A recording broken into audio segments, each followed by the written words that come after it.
पाठ के इस अंक में श्री रामधारी सिंह दिनकर द्वारा रचित रश्मि रथी का तृतीय सर्ग आपके सम्मुख प्रस्तुत करने का प्रयत्न करूंगा। इस कविता का कॉन्टेक्स्ट, इस अंक का कॉन्टेक्स्ट ऐसा है कि भगवान श्री कृष्ण जो कि पांडवों की ओर से शांति दूत बनकर कौरवों की सभा में जाते हैं और उनको समझाने का प्रयत्न करते हैं, अपना प्रस्ताव रखते हैं और वो ये चाहते हैं कि किसी भी तरीके से युद्ध ना हो और युद्ध को टाला जाया जाया जा सके तो अच्छा है। एक अंडरलाइंग मैसेज जो कि मुझे समझ में आता है इस कविता का, वो ये है कि जब भी आप किसी ऐसे दोराहे पे खड़े हों जीवन में जहाँ पर आपको डिसीजन लेना हो, और कई बार आपको किसी रास्ते पे जाने के बाद आपको उसका दूरगामी परिणाम भी पता होता है और कई बार नहीं भी पता होता है, फिर भी हमको अपने सारे विकल्प जितने भी हमारे उस चीज़ को अवॉइड करने के या करने के ऑप्शंस हैं, उनको इवैल्यूएट कर लेना चाहिए बिफोर टेकिंग एनी डिसीजंस और before going on to any path. क्योंकि ऐसा ना हो कि जब हम आप वो पाथ ट्रैवर्स करके आगे जाएं, जब हम परिणाम के करीब पहुंचें, तब हम रिपेंट करें या रिग्रेट करें कि काश मैंने वो ऑप्शन इवैल्यूएट कर लिया होता।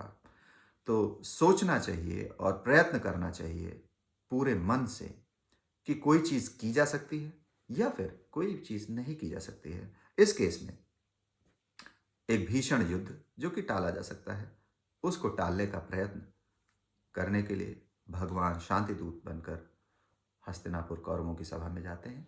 और कॉन्टेक्स्ट ऐसा भी कि माना जा सकता है कि दुर्योधन मदांध है, उसको अकल नहीं है या समझना नहीं चाहता है, परंतु उस सभा में धृतराष्ट्र, विदुर, भीष्म जैसे लोग भी, आचार्य द्रोण जैसे लोग भी हैं जो धर्म को मानने वाले हैं, जो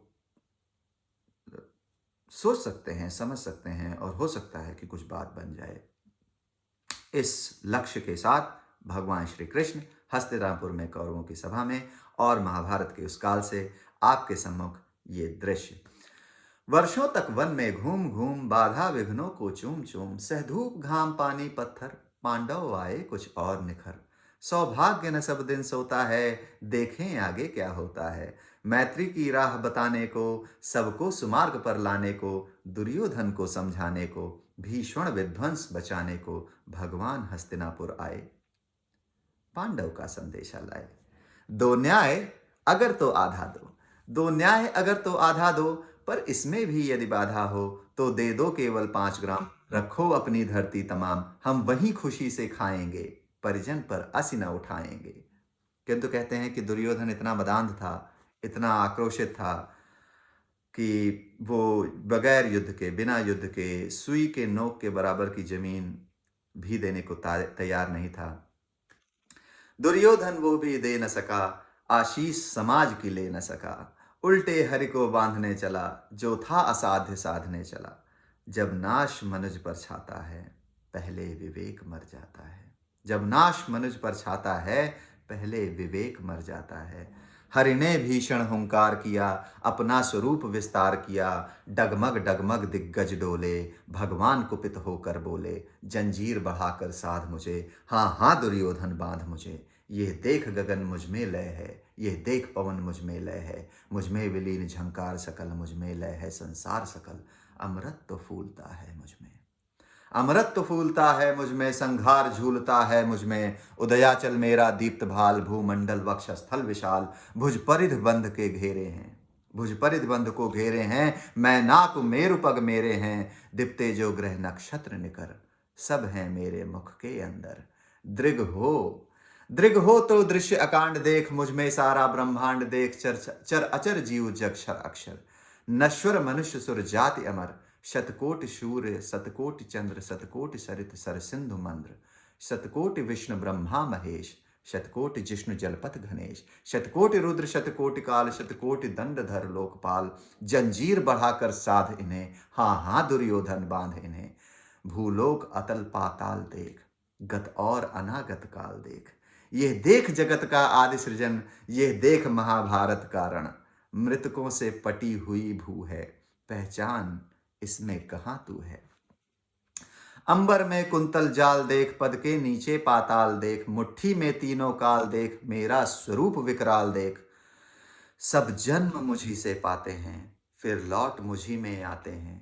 जिह्वा से करती ज्वाल सघन से, सांसों में पाता जन्म भवन। पड़ जाती मेरी दृष्टि जिधर, पड़ जाती मेरी दृष्टि जिधर, हंसने लगती है सृष्टि उधर। मैं जब भी मूंदता हूँ लोचन, मैं जब भी मूंदता हूँ लोचन, छा जाता चारों ओर मरण। हे दुर्योधन, बांधने मुझे तू आया है, बांधने मुझे तू आया है, जंजीर बड़ी क्या लाया है। यदि मुझे बांधना चाहे मन, पहले तो बांध अनंत गगन, सूने को साध न सकता है, वो मुझे बांध कब सकता है। और हे दुर्योधन, ये कृष्ण की चेतावनी, जो कि अंतिम चेतावनी के नाम से प्रसिद्ध है। हे हे दुर्योधन, हित वचन नहीं तूने माना, मैत्री का मूल्य न पहचाना, तो ले मैं भी अब जाता हूं। अंतिम संकल्प सुनाता हूं, याचना नहीं अब रण होगा, याचना नहीं अब रण होगा। जीवन जय या कि मरण होगा, टकराएंगे नक्षत्र निकर, बरसेगी भू पर वग्नि प्रखर।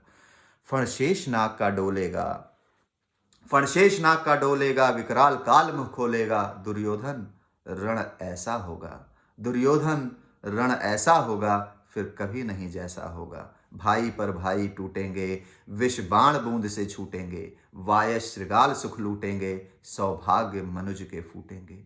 और आखिर तू भूषाई होगा, आखिर तू भूषाई होगा, हिंसा का पर दाई होगा। आखिर तू भूषाई होगा, हिंसा का परदाई होगा। थी सघासन सब लोग डरे, चुप थे कुछ कुछ बेहोश पड़े। केवल दो नर नाग आते थे, धृतराष्ट्र विदुर सुख पाते थे। कर जोड़े खड़े प्रमुदित, निर्भय दोनों पुकारते थे जय जय। तो ये कविता आपके सम्मुख रश्मिरथी का ये पाठ, आशा करता हूँ आपको पसंद आई होगी। मेरी लयबद्धता में कुछ कमी रही हो या मेरे उच्चारण में कुछ कमी रही हो, उसके लिए क्षमा प्रार्थी हूँ। आशा करता हूँ कि आप इससे प्रेरणा लेंगे, इस हिंदी साहित्य को समझेंगे, देखेंगे और उससे कुछ सीखेंगे। धन्यवाद।